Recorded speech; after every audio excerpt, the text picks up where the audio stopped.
I recently gave up smoking. So what I'll do is just like talk a little bit, like a bell end for the first little bit, and then we'll just get cracking. That's fine. Just introduce us whenever you're ready. Yeah, right, cool. Right, that'll. Everybody listen to Off the Stage podcast. You.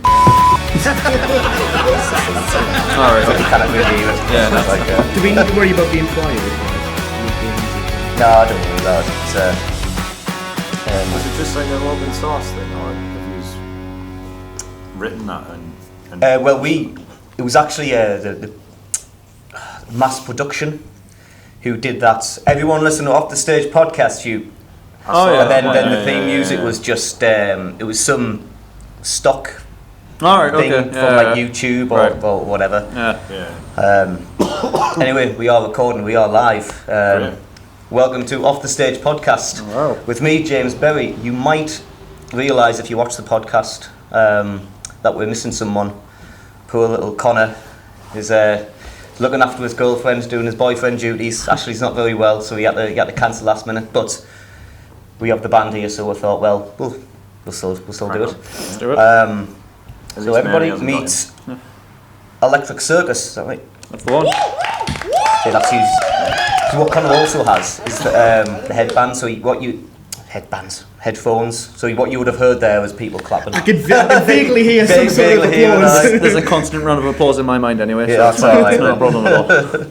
Right, so I'm just getting. See, the other thing Connor had. See, honestly, Connor, we're missing you already. He's just not a big fan of I know. He just didn't like you that. Actually, didn't like you that much. Yeah. Physically sick. Cheers, mate. Nice to not meet you. So Connor's usually the one with he's usually got like a laptop in front of him with all the questions and stuff like that. So I'm just trying to find out. He sent us a bunch. Oh, there it is. Like obviously, the first question is the question we also always start off with: is what you drinking? Go on, Ryan. Short start. Should we go from left to right? I'm drinking Mesozoic breakfast. Oh. I know you do this. What are you drinking section? So I thought when I was down in the pub, what's a weird thing that I get? Really good, and I thought it was a Vaux brew, so I thought I might as well, some Vaux, Good stuff. What's it taste like? It's like a coffee Guinness. It's not brilliant. It sounds cool. It's all right. I was kind of hoping with they had Vaux downstairs. There's a lager that they do in Pop Rex, a Vaux lager. Yeah. And that's quite nice, but I can't remember the name of it. I went to the brewery. I think it was the watch match actually. It wasn't the last match. It was the Wales match where we actually won. But I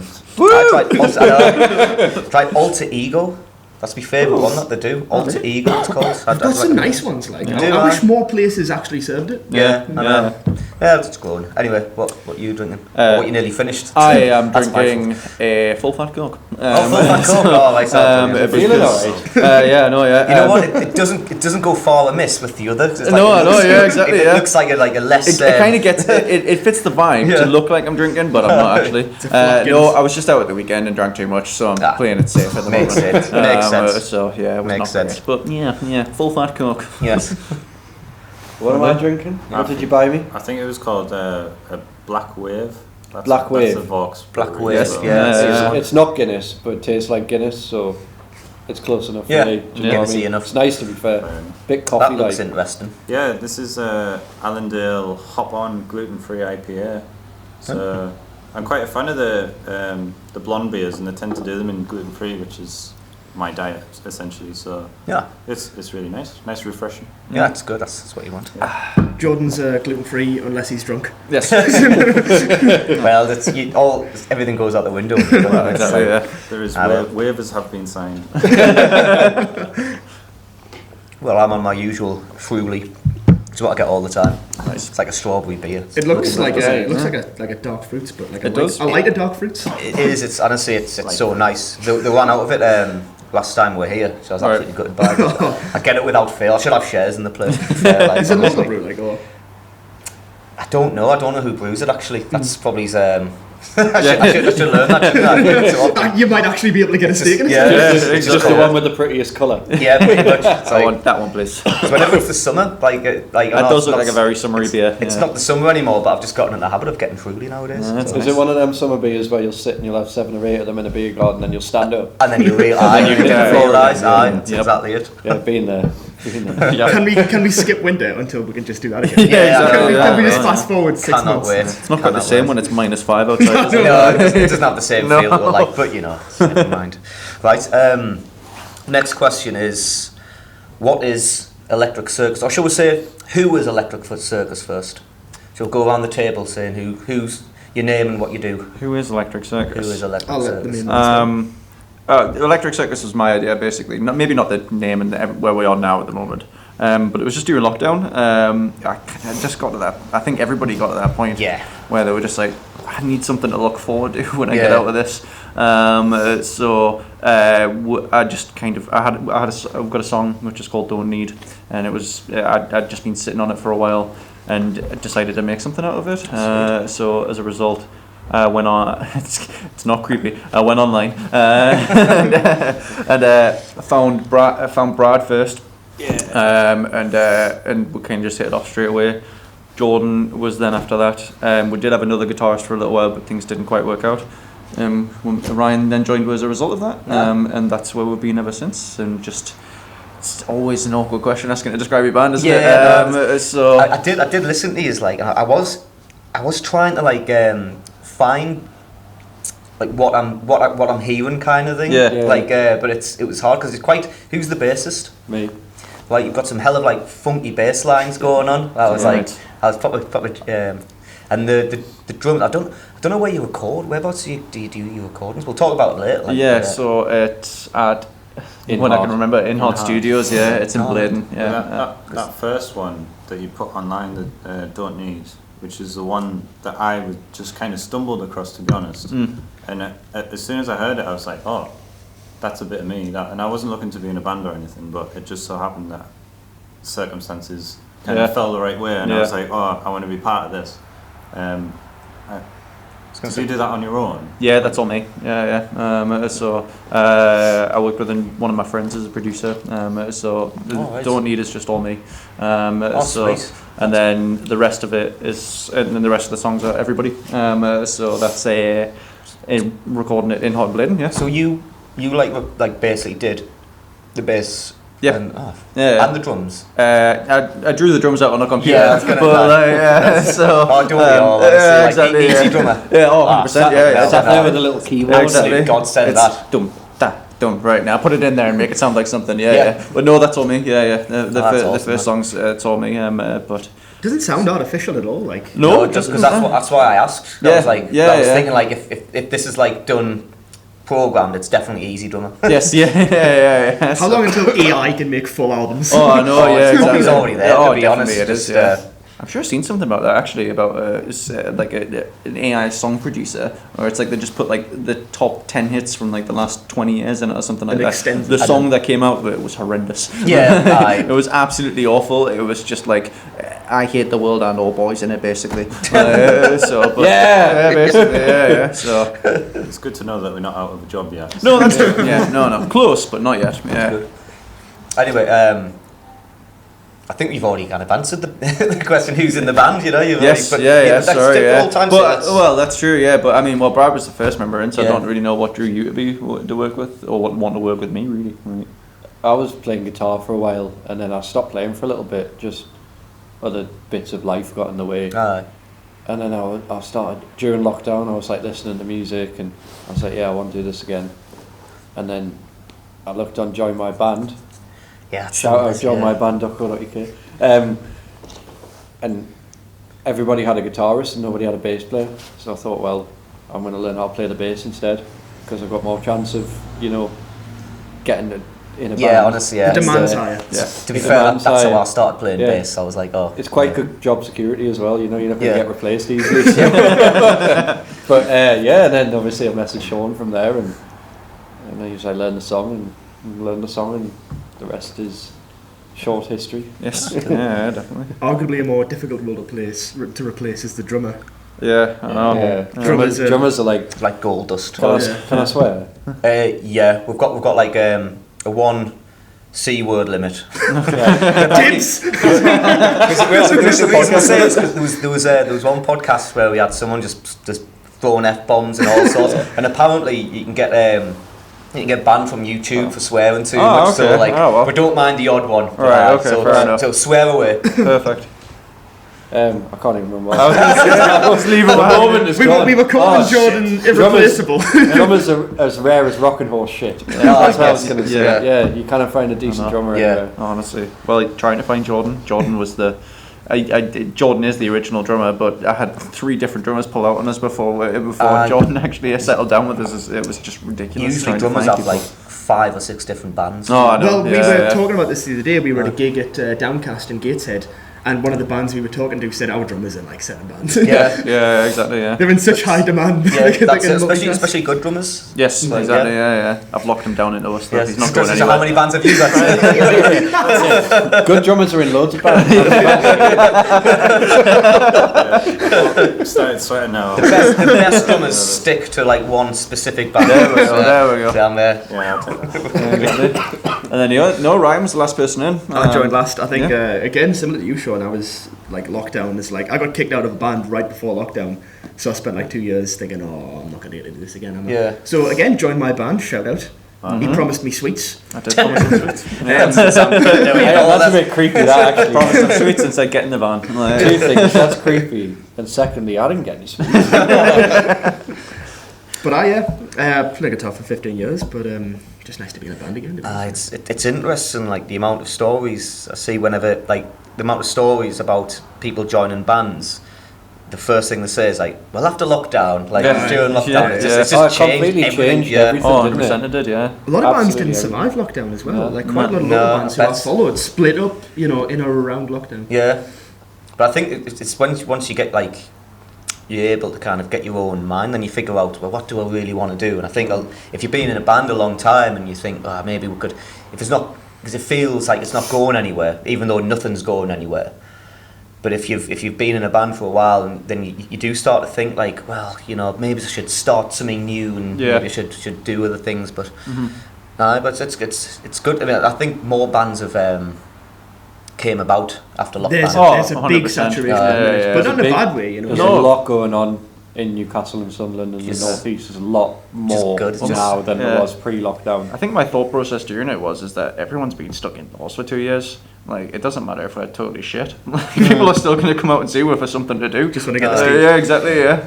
I feel like we've kept that as well. Like, we've never deviated from what we feel is right. No. Yeah. So.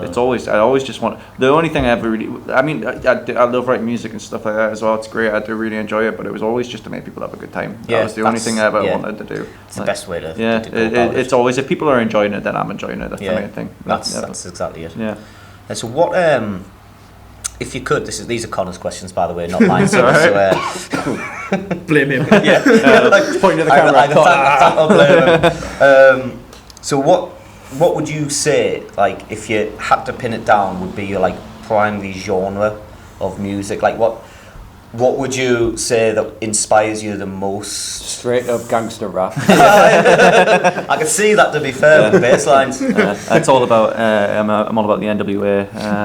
Public Enemy. Public Enemy, exactly, yeah. Because I hope you can answer this nice, because like, I found it hard to kind of properly pinpoint, because you're quite heavy riffs, but... Can I jump in on of course you can, yeah. I think the 4 of us have bands that we all like, and music that we all like, but we also have massive, it's like people say what kind of music into. I'm not into a kind of music, I'm into music. I like everything from classical to death metal. It's like the only genres is good or bad. So and I think I know we're coming on to influences later, so I'll not say too much, but I think it's like amalgamation of loads of different styles and that kind of thing all coming into one, See, I think that gives. I think we were talking about this the other day, and I think the only thing I don't really like putting a label on it, because I don't really want to be a label of a band. I don't want to be a punk rock band. I certainly don't want to be just put into a category of this is all you are and this is all you can do. So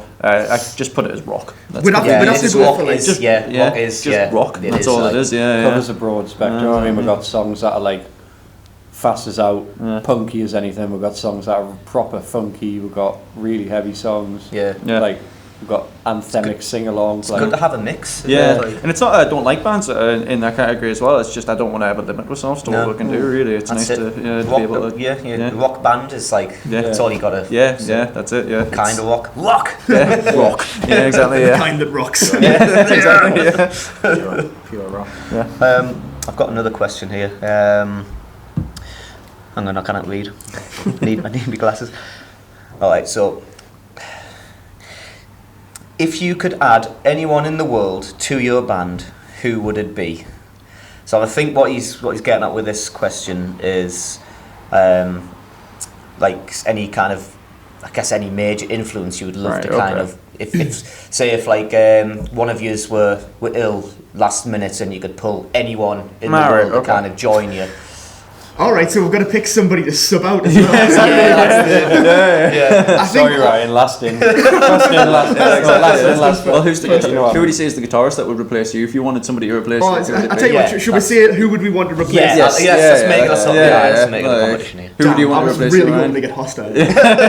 I want to stay as a band, so that's why I went that way. I would obviously want the person who's most closest to me, and Tom Morello. Yeah. I love a bit of Rage Against the Machine. Absolutely. And to be honest, I've got the whammy pedal that he uses. I call it the wee woo. And he uses that, so 100%. I'd go for him. It's John Bon Jovi for me. Oh, the ultimate front man. Like he is. Honestly, I know he gets like sometimes he does get the occasional bad rap. Oh, he does. Like like, and I understand it. But honestly, those vocals. He's just unbelievable. Like in terms of holding the crowd in the palm of your hand, I don't think there's very many better than him being able to do it. And just being able to control. And you're right, the vocals as well. He does get a lot of stick, and admittedly, some of it's probably deserved. There's a reason he's popular. Though. Exactly. Exactly. He gave us a good. I heard a good quote from him once, which was, "What would you rather be? Would you rather be the Tom Cruise of the music world, and you don't get the reviews and the plaudits that you want, but everybody loves you, or would you rather be the Elvis Costello of the acting world, where like it's a case of you get all the reviews and you get all the plaudits, but not many people come and see you." So in all honesty, I'd rather be the Tom Cruise of the music world, where you might not get the reviews that you deserve, but people will come and people will want to see you. Yeah, exactly. Yeah, that's always been, show. It's always been the way I wanted to do it. Yourself? Well, I would love to say somebody good, like somebody badass like Lemmy, or like Billy Sheehan or somebody like that, but probably Nate Mendel from the Foo Fighters. Because I think what he does, he's one of the most underrated bass players. The whole band sits on him. A lot even of bass even players the are drums like that. are above. If you think of the band, you've got like traditionally your drums, your bass, rhythm guitar, lead guitar, singing. It's flipped on its head almost, and the drums are almost sitting on him. He's just carrying and pushing that whole band forward, and I really like that way he plays. It's very simple, but he's tight as anything. Yeah, no, it's a good shout. Yeah. Well, we've already had Foo Fighters, and obviously Taylor's no longer with us, unfortunately. We could revive them if need be. Like I'm sure you wouldn't mind. I would love that. Yeah, it's a Christmas miracle. That's exactly. Yeah, how long have we got? Exactly. For the sake of argument, I would probably go for Mike Miley from Rival Sons, because oh my god, I use his cymbals. Because after hearing the last couple of albums and seeing them live, like he is. I've seen them live about 3 times. Yeah. I love Rival Sons. Were you at the Newcastle gig in 2019 for the launch of Feral Roots? I think was it. Yeah, I think because they did a signing at Beyond. Was that 2019 or was that the bum before? Oh god, no, I think it was 2019. Would have been 2019, or was it? Or it might have been before then. Actually, no.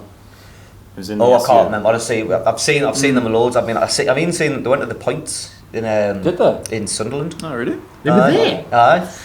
And this is this. I don't know if there was as big then, but I remember listening to them on Kerrang. It was the first time I thought, oh shit, like. Back in the day when classic rocks, classic rocks kind of made a comeback. Yeah, it's like, but I love. They are brilliant, like. Yeah, they are. If ever I'm up for copyright infringement, it's going to be my guy. There's not wrong with that. Right, I think that's part 1. What we'll imagine that as a super group. Oh. Yeah, that would make a good super group. Mike Miley, Nate Mendel, John Bon Jovi, and Tom Morello. Yes, it's an interesting group. I would like to hear. I want to see what they do. Can you imagine living on a prayer done in the style of Rage Against the Machine? Exactly. I would pay to see that jam song. Right. On that note, we're going to take a short break. We'll pretend to, well, unless he's wanting another pint. Yeah, probably going to grab And one. then we'll get to the side 2 where we'll ask a weird scenario question. Sounds good. Sounds good. See you in a bit. That's one. What's happening, guys? I'm headlining Little Buildings on the 28th of January. It's going to be £5 a ticket. James is currently checking the focus on the camera. At the minute as I'm recording this, I have 25 tickets left out of a 60 capacity room. So hurry up and get yours.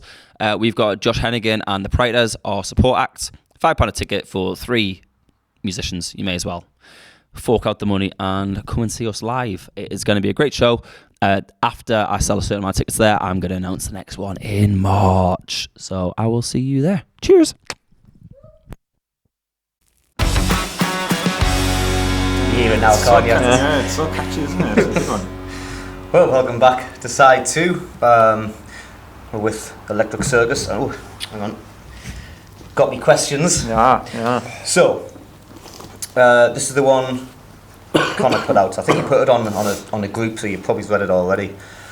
I hate asking these kind of questions, to be honest, but you know, for Conor, we'll ask it. You know what? He spends a lot of time prepping and planning these podcasts. He's done the thing he does most work on, which is the most frustrating thing. He says is the gig guide. He does it every Thursday. Where if you ever play I've anywhere, seen it. Yeah, it's really useful actually. Yeah. Honestly, a lot of the time he goes around and he tries to find the acts. Like, so say he looks at the Clooney are playing this particular band. Mm-hmm. He'll try and find the band on Instagram and just can't find it anywhere. All right, okay. Yeah. But he sees them, but the fact is they just haven't advertised the gig at all. And then they complain that like no one goes to the gig. It's just like you cannot win, can you? But anyway, yeah. So because he's prepped these questions, I do have another question for you as well. But the first one is a scenario. It's not really a scenario, but if you had to have a Christmas song played all year round, non-stop, which song would you choose? Ooh. Just think which one's the most like no. I don't even know the answer to this one because I've got mine. Is it? I think it's right. I'm sure I've heard him do it anyway. Is it Run Rudolph by Chuck Berry? Oh yeah. Run Rudolph. Santa's gonna take you to town. Yeah. Copyright. We get 10 seconds. 10 seconds and we're okay. Yeah. That was a really bad version. Go and listen to Chuck Berry. Yeah, exactly. Yeah. I would have to go for Conor Michael's "Home Is Where the Christmas Tree Yeah. Come on. He's not even here. But he is paying me on Saturdays. I think mine would be Happy Holidays, You Bastard by Blink-182. Oh yeah, that's Christmas Eve. Then you know what? I play that all year round. Presents. Yeah. I play that all year round. I think anyway, it sums so. up my feelings of Christmas. So. Yeah, I hate Christmas. It's quite a rebellious one. Yeah. It sums up how I feel about it. So. Yeah, be that. Yeah. I've never been that. Beyond in June, I'd be like, yeah. Christmas Eve, I was going to go for The Darkness. I was thinking that's what I was going to say. Bell's End. Yeah, it is actually quite tolerable. Yeah, it is. Yeah, I like that one. Yeah, That's a good tune. I saw them last December, and they finished on obviously I Believe in a Thing Called Love. Then they all came back on in Christmas outfits. Oh, nice. And I think the drummer was in like a full inflatable Christmas tree, and he fell over his drum kit trying to get back on. That's class. Unreal. Yeah, cool. I used to have saw him because he's on TikTok and he talks. His Yeah, podcast I like is his really stuff. good. Yeah, That's good. But I used to talk about that. He's just the only reason he wrote it was because his flashing. married. Don't worry about it. So like he does that all the time. It's now a bad time to say I'm epileptic. Yes. Yeah. I know The Darkness are cool. The Darkness were one of the first bands I ever saw. I was like 11 or 12, and they were opening for Iron Maiden at the Arena when the Arena used to be Metro Radio. Nice. And Justin Hawkins is singing at the start of the show. The band comes out, and he comes out on this giant floating pair of tits with flashing nipples. Now, when you're 12 years old and you have got a pair of tits 30 foot in the air with a man straddling it, it's the coolest thing you've ever seen. And in that moment, I was like, that's what I want to do. Yeah. Like, Fucking hell. if I even get close to that, He puts on a hell of a show. good. Like, I seen him It's a great show. I seen him when he was with his other band, Hot Leg, for a little Hot bit. Leg, right. Yeah. So they've got a song called "I Met Jesus," and it's unbelievable. It's so good. They're so good.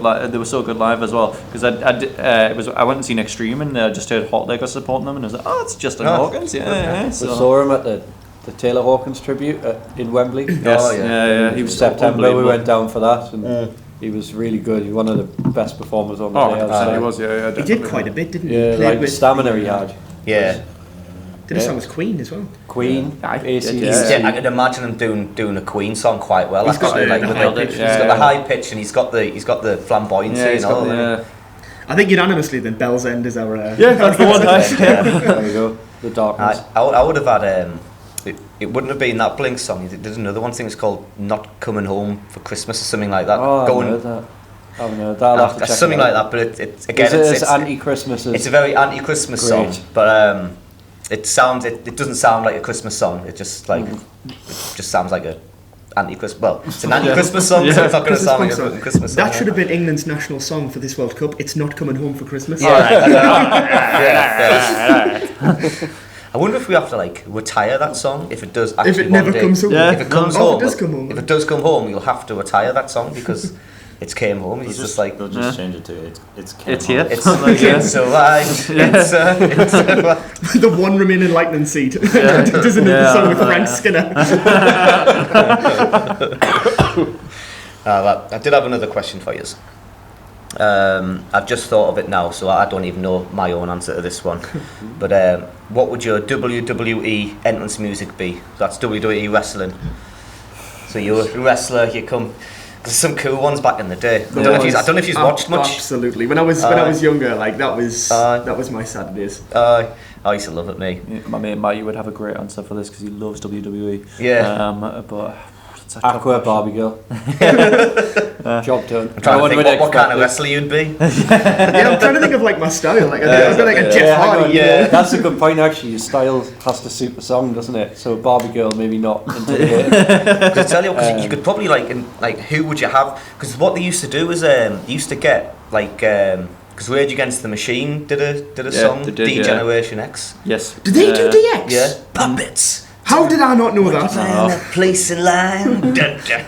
And you had who was it? I'm sure Motorhead had a song as well. They did one with Triple H. Triple H, wasn't it? The game's all about the game. Did he come out at Ace of Spades as well at one point? He might. He came out with a couple.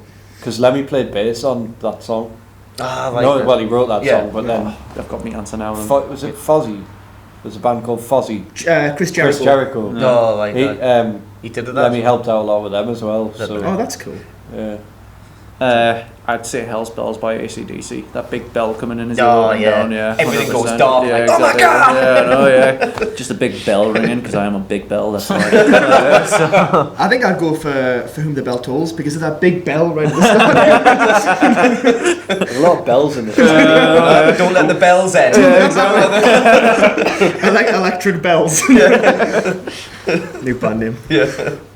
Anybody else? Maybe Hell Awaits by Slayer. With that really slow backwards build up. Really twisted, and then big heavy riffs coming in. Yeah. Something by Slayer, definitely. Yeah.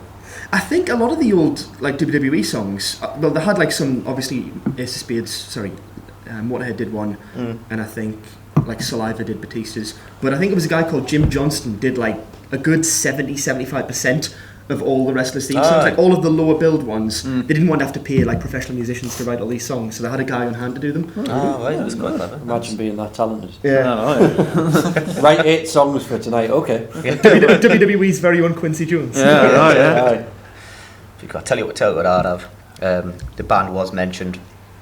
Keep on Swinging by Rival Sons. That gets us going every time. That's just that riff. That's good as well. Keep on swinging. Just because that's the kind of wrestler I'd be. I wouldn't be having any kind of training or anything. I'd just be like jelly hands. Windmilling. Windmilling in your boxes. That's got different connotations. Yeah, that's a different kind of wrestling. Mud wrestling.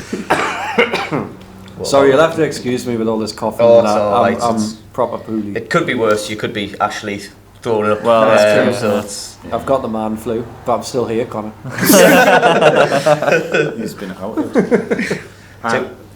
Going back to it, I would go for Crazy Train probably. Oh, nice. That's a good shout. That's a great shout. That's a good one. Yeah. That's a really good one. I feel like heavy rock is the way to go. That is, it's 100%. You know what? I haven't watched wrestling in ages. ages. I mean, it's obviously like a teenage thing in it. Yeah. It's just not as good anymore either. Like, No, it's it's not the 90s. All the superstars have all exactly. aged. Yeah. And they They've keep all went coming on back that. and they look old. It's Yeah. oh no. I got into it The briefly. Rock still looks pretty good. Yeah, he does. He Yeah, does, that's yeah. true. So does John Cena as well. I might just show up. The thing is, they're not in the wrestling. Is John Cena still in the wrestling? though? I don't think he is anymore. I think does he not come back every now and then for surprise guest appearances and stuff like that? Oh, I maybe. think so. Like just big Raw events and stuff Cash- like that. He'll come cash back. grab. For. Exactly. Yeah. He's yeah. not an actor now. He was in that piece. Is it Peacemaker? He was. Yeah. DC Yeah. Yeah, I never. Yeah, John. I was eyeing up. Do you want to share it with the class? He's eyeing up the crisp, but it's like I don't want to crunch it. Oh, it's all right. Honestly, last podcast because you get chicken. They do chicken here on a Tuesday. We ordered chicken and it came like the third half. The third half. The third half. It was like that's not big in here. I'm like, The thing is, it's going to get cold if you don't. So. Well, that's exactly. it, Yeah, huh? that's very true. This is very true. we were basically just turning the mic off just to kind of take a bite and then turning the mic back on and just like There's a lot of cuts in this. I know. We try and make it as free flow as possible. But you got to take them chicken breaks every now and then. Every now and then you That's do. exactly it. Wing That's- break. Wing break. Yeah. Take a wing break. Oh, I love wings. I love wings as well. You should try them if you ever around Sunderland. Come in here one time. It's either the pizza or the chicken wings. It's absolutely brilliant. Like Connor, I know Connor the first time nearly ordered cauliflower wings, not realising they were made of cauliflower. All right. That's I've never understood. I never realised cauliflowers had wings. Unless you think So- it's like Yeah. it's like unless he thought it was like a cauliflower sauce, in which Maybe, case, why is he ordering it anyway? Exactly. Yeah. cauliflower sauce. That's true. Must be a veggie alternative.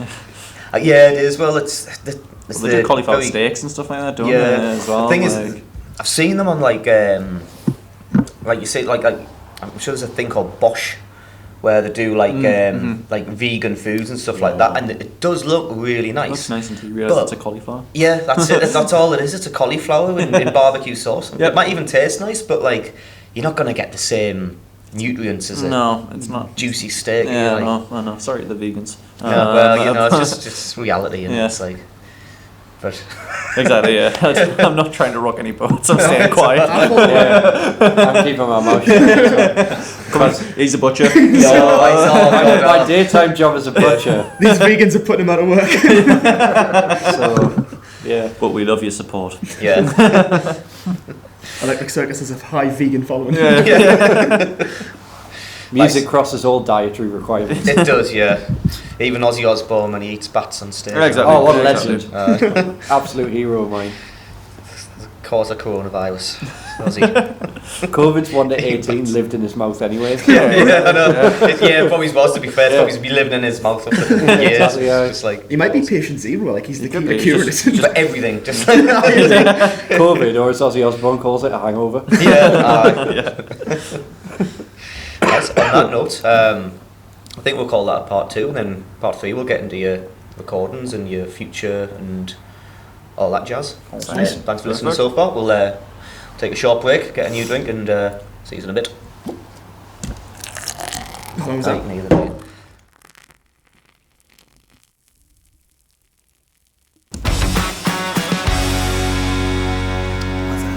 There we go. Right, welcome back to side 3 on the second round of What You Drinking. Go again. Obviously, mine's Fruity again, but I got bored of my bad coffee stout, so I've gone for a Madri, just something sometimes palatable. it's what you want, and it's just It like is, something you're that's right. easy and Spanish Fosters. yeah, that's exactly what. You know what? It's just Madrid without the D. I've stuck with the hot stuff and Coke again. Like, full Coke. fat though, obviously. Yeah, well, you've got to be. Not Exactly. even got some ice in there. To sort of temper it. No. Hot stuff. What am I drinking? What's it called again? Summit Wave. Black Something wave. Black Wave. Yeah, Black Wave, yeah. yeah. I got a pint of that. I think, again, it's nice, that. And I'm still in the same hop on gluten-free IPA. Gluten free, spot on. Nice. Very well poured. It is actually. We didn't get it on video, but I did it like a barista and do something in it. You know, I heard there was. You know, obviously, like English, we don't like a big head. No. there's a reason Europeans do that, and it makes sense. Someone did like a little experiment with it, where they had something with like a tiny, try to pour it really quiet with a small head, and then they poured the one with the European style, which is like the big head. Right. And he basically says, okay, so this is what happens in your stomach with a small head, and he just poured it, and then just all bubbled up. So that's what's going on in your, you know, when things froth up and stuff. Well, that goes on inside you if you don't actually like have a bit of a head about it. That's why you get dead gassy when you drink exactly that. Because I went to Prague and I just didn't feel gassy at all. That's because like it was like half full. It's already gassed up the whole Yeah. Less booze, but less bellyache. Yeah, pretty much. Yeah, that's it. It's just to get more pints out. Yeah, that's all. That's it. Yeah, that's it. Anyway, speaking of that kind of thing, in Cologne they have these.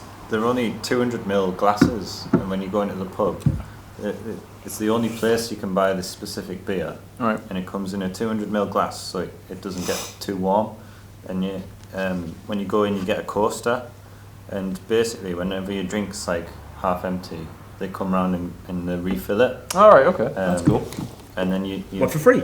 No, you hand your thing in at the end, and that's how you pay for it. It's like it's like a tally chart. Yeah. All right, okay. There was a one in Prague. It was called Beer Point, where you topped up a card, right? And it was like all the pumps were like around, so you pumped it yourself. But like you put your card on the thing, and it was like it had your credits, and it went down like in the petrol station where cool. like it just like so you. That sounds like a dangerous one, yours though. Because at the end of it does, yeah. 300, please. We're looking to another table to get a different coaster.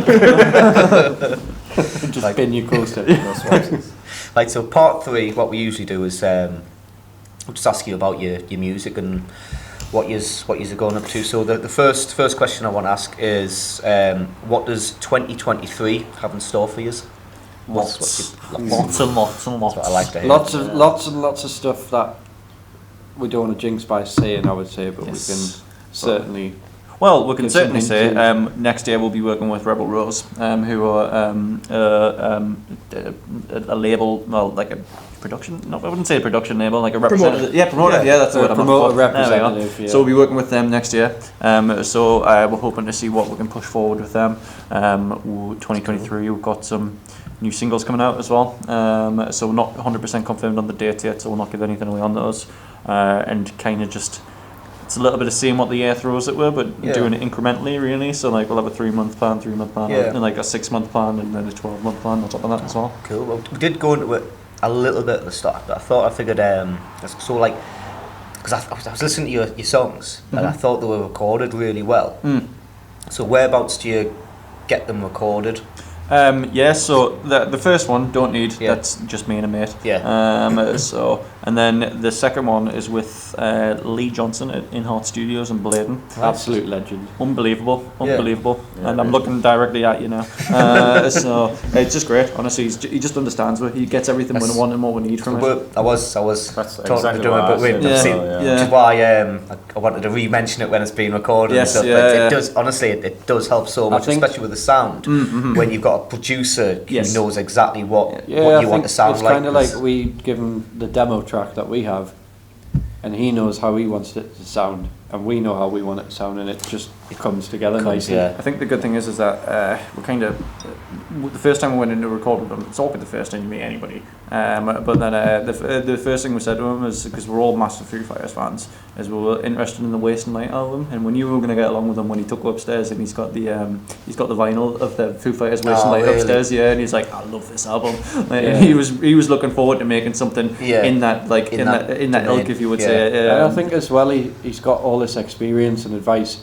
We're never pushy with it. No. There's only been once or twice when he said, I don't think you should do that. The rest of the time we've got a lot of free reign, and he keeps it within that bracket of what we want to sound like. So he will step over the line at certain times and say, I don't think you should do that, or what about trying it this way. Honestly, you never underestimate the power and influence of a good producer. They're like the fifth member of the band, really. Yeah, definitely. Because they're the ones who shape the sound. Exactly. Just the other thing I was going to ask, but I think I already know the answer, because I know a lot of people, you hear, I mean, I don't know if you go and like like YouTube rabbit holes about like marketing and what you need to do to get like to get people listening to you. And you need to release something every single month. You need to have it exciting. It's so hard to do. So I'm assuming you'd prefer the route of quality, not quantity. Yeah, 100%. When it comes to your records. All the way. I'd rather sit and work on some. I mean, it hasn't got to this point yet. I might, if they get when I come up with like a 12-minute masterpiece of something I think it's going to be a masterpiece, but it's actually shit. But I'd rather spend 6 weeks working on a song and get it perfect. Not that I have so far, but I'd rather do that and get it perfect and have it sounding exactly the way they want to. It's there forever, isn't it? Yeah, exactly. I mean, in all essence, it's a representation of all of us as individuals as well. So if we're happy with like poor quality, then that's a message in itself, isn't it? Like, this will do to put out for now. I mean, it's like it has to be. I'm very much a stickler for things being perfect. Sean does 90% of the songwriting, well, 100% of the songwriting, really, and I think like we're sitting on 6, 7 ideas at the minute, but not all of them will make it. Yeah, well, that's I only pick 1 or 2 out of them, 1, 2, maybe 3. It's like Darwinism, honestly. It's the best way. The best way to do it is play them live and see what how the crowd reacts. and stuff like definitely 100%. Yeah, that's always the thing. It's just just on that playing live thing, like our first year has been a lot of gigs, like as many as we could fit in, anywhere and everywhere. And I think the next year is a bit more conservative with that, and everything has a purpose behind it. Like we work where we've got these now gaps that are created by not playing gigs. It'll be writing, focusing on that, and recording, and like just all these little tweaks. But I think we've done well by doing that though as well, because we've established ourselves as a good live band, and as a result, it means that if there are these gaps in performances and everything else, it kind of gives a bit of reason to want to come and see you live as well. Absolutely. So, I mean, obviously, I've never heard of yous until like Conor was like, "Oh, we'll boot these guys," and I put yous on Spotify, and like the first song, I think was the one you did. And it was just straight away the production value. I was like, these are good. Like, it's always been the case though. Like, I can't That is a product of your perfectionism. It is. It is. We will be perfect in my eyes. But saying that, it's the most fun that I ever have is going in the studio and recording together. It's so good. Yeah. Because it is just that creative space, and like we like, it's never like, no, don't try that. We'll try it, and then we'll come back and see how it sounds, and we'll all kind of chew it over, and then we'll say, maybe not. We'll take that out. I was right when he was saying that I write the songs, but I don't really. I come up with the idea for the song, and then we as a band then build on that. It kind of works like, say Sean writes a song and he'll record a bass line, for example, because it's easy to talk about for me. I don't have. It's not like you must play that bass line. It's like okay, it's almost like it's in this key, and I want you to hit this note and this note. Play around however you want around there. It's very kind of within a parameter. If that makes sense. So everyone can put their own individuality on it. That's the best. But then, like you say though, like you mentioned Brad's like funky bass lines. That was something that brought you in and stuff like that. So like I know we don't need that's me playing the bass, but if you listen to what he's then played after that as well, I've got a song called Corrupt Angel out, which is like an unbelievably funky bass line and stuff like that. It's a funk song in all good essence. It's very Red Hot Chili Peppers. Funk rock. 100%. Gets you moving like we're all chicken necking on stage. Definitely 100%. Do the handstands and stuff like Flea. Just, I'm carrying a bit of belly. The question, one of the questions Conor put was, I'm always mentioning Conor because obviously, so he's not too. It's like missed out. But it is like you say, Innocent spirit. Him and Mary Ann Cox. Yes. Hail Mary. What a group. The other question, I think you probably actually already went on to this one. What's your favourite part of writing songs? But I think you have just periodically just answered that anyway, haven't you? To be honest, my favourite part is like whenever we have practices, we always end up dedicating like half an hour to one of us will just start playing something and be like, right, stop it. What are you playing? Right, okay, I'm going to play this. And then we'll just, we'll jam over something for half an hour. I think my favourite part is when we get an idea settled and everybody's wrote their own kind of parts for it. And then you do something on your instrument, like you play like a riff or a lick or whatever, and the rest of the band turn around and give you the kind of, it's almost like I'm in pain but I'm impressed. It's like that kind of look. It's like, oh yeah, nice. Oh, 100%. The pout of appreciation. It's a pout of appreciation. And you're like, yeah, that's good. It's not better than like coming up with like just jamming and then coming up with a cool little lick for the first time ever. You're like, I'm gonna play this 1,000 times and get really sick of it. Well, they've seen the process of that the other day. We did that in practice the other day, and that is all it happened. It's the way I write songs is pretty simple. It's that's a cool riff. Right, repeat it twice. Don't bore us. Get to the chorus. That is the best advice I've ever been given. Don't bore us. Get to the chorus. Well, nowadays, I mean, to say you only want like. You want to get into the song within like between like 30 seconds and a minute. Because like people's attention span is just like Spotify is just so easy just to skip.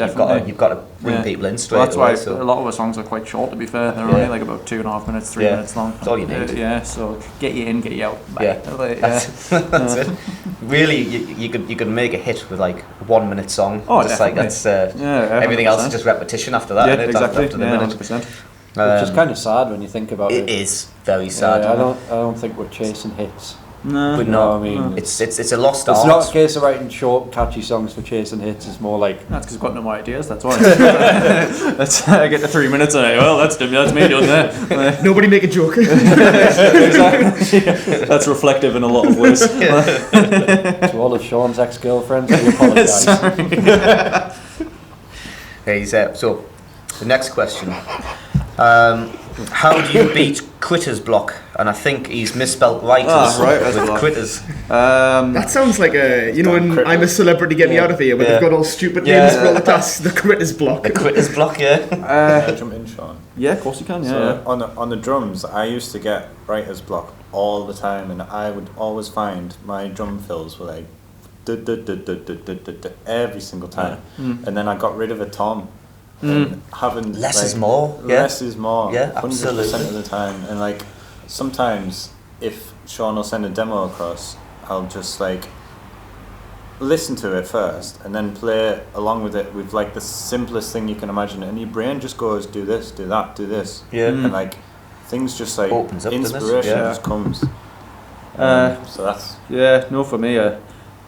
I do get writer's block, but I don't know. I just get over it at some point. I don't know what happens. It just hits us. Something happens when you're walking down the street. You think, that's a good idea. Yeah, no. So usually most of it. But that's the thing though. So what will happen is I might not write a song for 3-4 months, but then I'll write 7. That's exactly the same. So it just comes through. I don't know whether it's necessarily experience or something, or something will happen in life where I'll be like, oh right, okay, this is good to write about. Like, because all the songs are reflective in some way, lyrically of my life anyway. It's just just every now and then it's either there or it's not there. I never try and force it. That's the thing. That's the same. If I sit down and the best thing actually is it's GarageBand, and it's a little bit like what Jordan said, putting on the most simple beat, and I'd be like, okay, what would sound cool with that? Oh, I can put some bass in there. That's a cool bass line. Oh, and then I've got this guitar riff, and then if you do this with the drums, and then after that you put a 4-minute song. There you go, sorted. Yeah. So I don't really know how I write songs. They kind of just come to us. It's the worst question. I hate asking, but I hate answering. There's no way of answering it without sounding big-headed. How do you write songs? I don't know how I write songs. I genuinely don't. You call now a singer big-headed? Well, I told you that the other day as well, though. I did when I said I was sat at mine. Usually I'm just sat in the living room. I just go, all right, I'm going to go write a song. So it just happens to hit us in the moment. But that would I hate talking about my own songs. Because it is just a thing, like, because how do you write a song? Well, it differs as well, doesn't it? It's like sometimes you write, you got a cool little lick in your head, and then you've got some like a hook of a word, and you think, I can work with that. And then other times it's just you're just jamming and just something just. Yeah, it's that, or I'll hear a song or something. I'll just be like, oh, that's a cool song. Like, I wonder how I could rework that and make that my own. Genuinely, like, it's honestly, what I've done sometimes, and here's actually a really good trick to use. So you find a song that you really like, and you like something with like a good melody and stuff like that, and you rewrite the words to that song.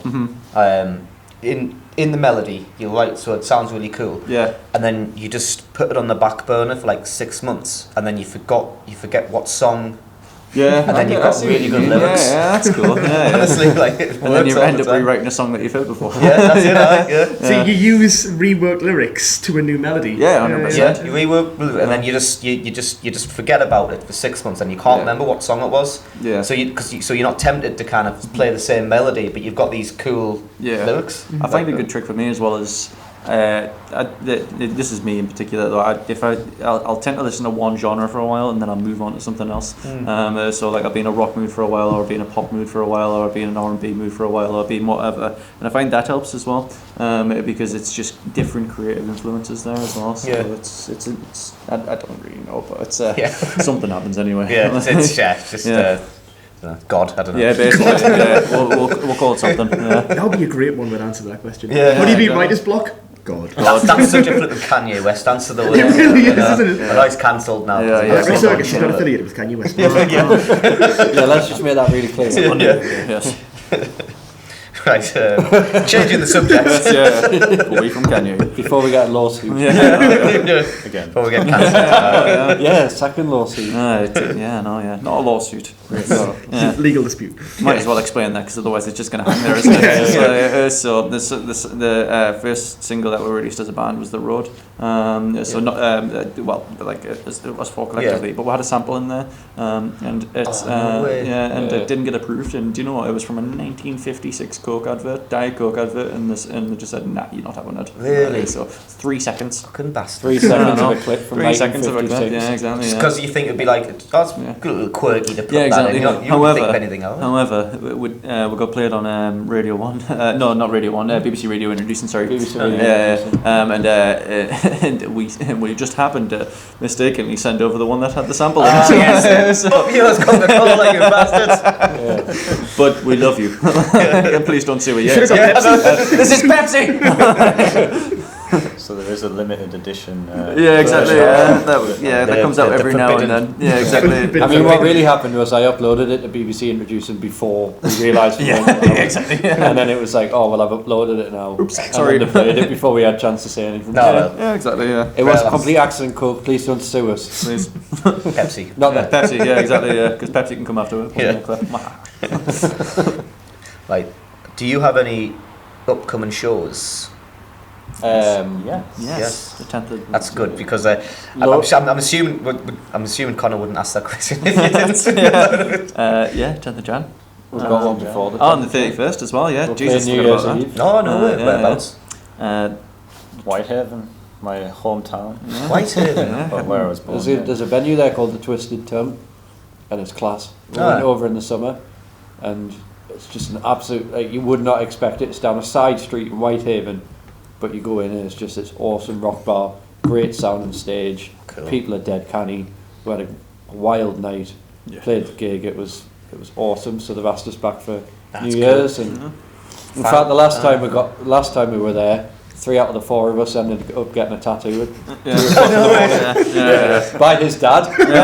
So that was a wild night. Yeah, that was the lighter part of the evening as well. I don't want people to think differently with us, so we'll not mention what else happened. It was all clean. We'll have to do like a off the stage after dark. Off the stage, off the record. Off the record. Switch that light to red. Yeah, no, it was good. So switch that light to red. We're back over there on New Year's, and then 10th of January we're at Little Buildings for part of their £2 Tuesdays. Oh, that's so it's cool. £2 entry, £2 pints. I'm playing with a band called Provenance. Yep. And that should be a pretty cool one. Looking forward to it. Yeah, we always want do well in 10th of January. Little Buildings is an awesome venue. Yeah, as well. I really like it. 10th of January, be 10th there. of 10th of January. We're probably recording a podcast on the Tuesday, but we're thinking of starting a new thing where it's we do like we're special each month where we'll go to a gig. Oh, nice. And we'll like do a little video of the gig, and we'll interview the bands before and after and stuff like that. So what are you doing on the 10th of January? Yeah, exactly. Well, I'll talk to Connor about it actually. And then post that is Nothing confirmed. Nothing confirmed, but lots in the works. Is Cool. all we'll say on it. All right. Have you got any? So what's your? Obviously, you've got social media. What is your social media for people to find you and learn more about you? Well, we're Electric Circus Band on Facebook and Instagram. Is that all one word? Electric_Circus_Band. We've also got TikTok, which I can't remember the handle of, but It's just Electric Circus Band. On is that it? one. I think it might be exactly the same. Yeah. But we've got a link tree. Linktree. That's on- the one. That's the one I like. On our Instagram, It which has got everything on it. because usually if someone doesn't have a Linktree, I always like link everything of the band, all the socials and stuff. But it just makes it so much easier if you've got a Linktree, because I just put the Linktree on and then definitely. you can Go just to find Instagram or Facebook, click on the link tree, and everything's there. Electric_Circus_. Music, everything you would need. That's spot on. Well, thank you very much for coming down. It's been great. Thank you for having us. Well, thanks for being such good company as well. Yeah, I thought it was going to be a bit weird without Conor, but I haven't missed him at all. Who needs him? Yeah, exactly. Who needs him? With the new hosts. Who's next week? Join us again next week. Watch out, Joe Rogan. Back to the studio. I've always wanted to say that. Back to the studio. I'm standing outside on ship ices.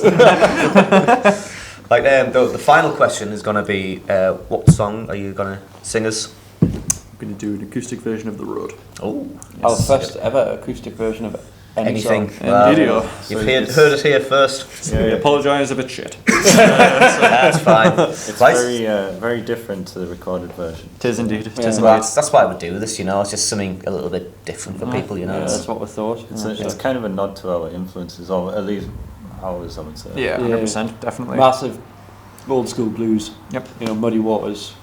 I like it. That kind of That's stuff. the one I liked. John Lee Hooker. When I was listening to you, that's the one I liked, the road. Oh, yeah. It's a good driving song about driving that. Driving song about driving, apparently. Well, I mean, this is called The Road, so that was just a review. Put it down as a good driving song about driving. Excellent. Written by a guy who can't drive. Can't drive. Well, on that note, we'll get you set up. Yeah, no worries. Thank you very much. Thank you very much. Cheers. Thank you. And we'll see you all next week. Thank you. Thanks for having us. Yeah. Sorry, boys. I'm dying for a piss.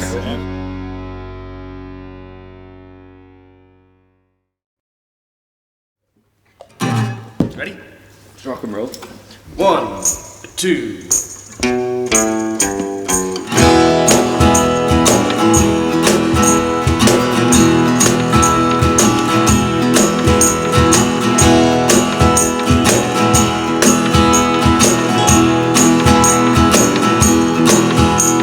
Driving home with the radio on, I got my mind made up and my shackles gone.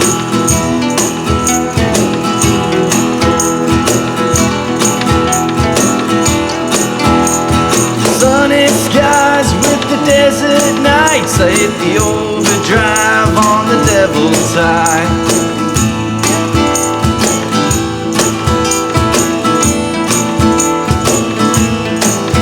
And I feel the wind blowing through my hair. I hear the journeyman say to me there,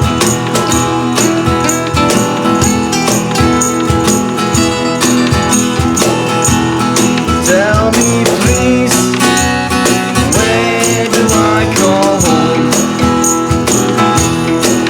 Can't you see, it's been far too long. Lonely town with a faded crowd, I turn the music up and so my mind fades out.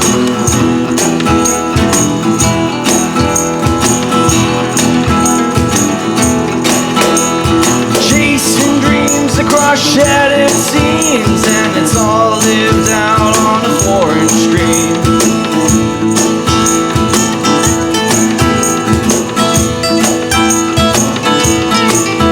Then I hear a whisper float through the air, and then the journeyman says, take me there.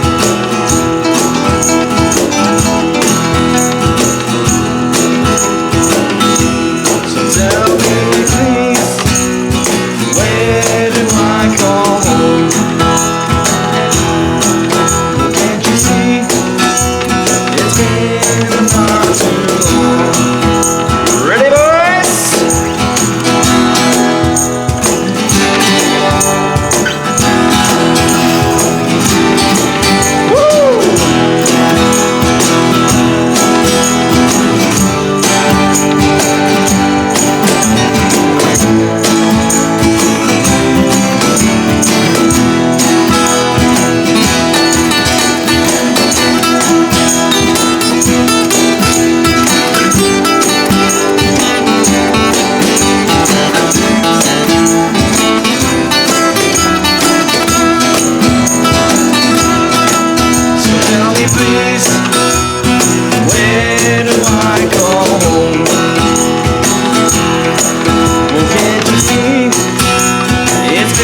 There's usually two people clapping you same. Yeah. Did you have that applause button? That's what it's for. Yeah, exactly. We need that on stage. That's the biggest crowd we've ever had. Yeah. Trust me, this is the smallest crowd we've had. That sounds alright, yeah.